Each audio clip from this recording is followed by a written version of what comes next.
বিসমিল্লাহির রহমানির রহিম। আজকে রান্না করছি ভেন্ডি দিয়া তাজা খাসির মাংস। আজকে খাসির মাংস, একজনে খাসি জব করছিল, সেই মাংস দিয়া ভেন্ডি দিয়ে রান্না করছি। মাশাআল্লাহ, খাসির মাংস ভেন্ডি দিয়ে রান্নলে এত স্বাদ হয় বলার বাইরে। এটা দুবাইতে অনেক বেশিরভাগ মহিলারা, আরবি মহিলারা ভেন্ডি দিয়ে মাংস দিয়ে রান্না করে। তো আজকে আমিও সেভাবে রান্না করতে চেষ্টা করছি ইনশাআল্লাহ। রান্না করছি ডিমের কুরমা,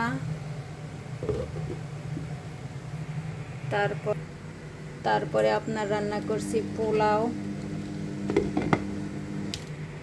তো চলুন, এখানে জিরা দিব, এখন জিরা পাউডার করে রাখছি।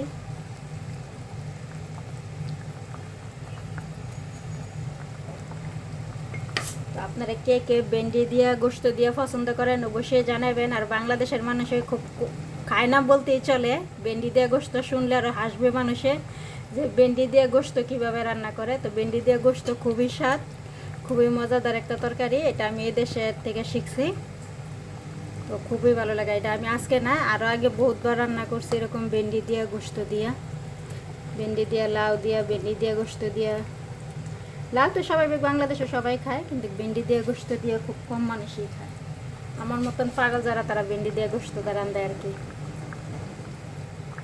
তো অনেকদিন পরে আজকে ভিডিও ছাড়তেছি, তো আশা করি সবাই ভালো আছেন। আর আমার ভিডিওটা একটু লাইক করবেন, শেয়ার করবেন, কমেন্টস করবেন। তো ভালো থাকেন। আল্লাহ হাফেজ, আসসালামু আলাইকুম।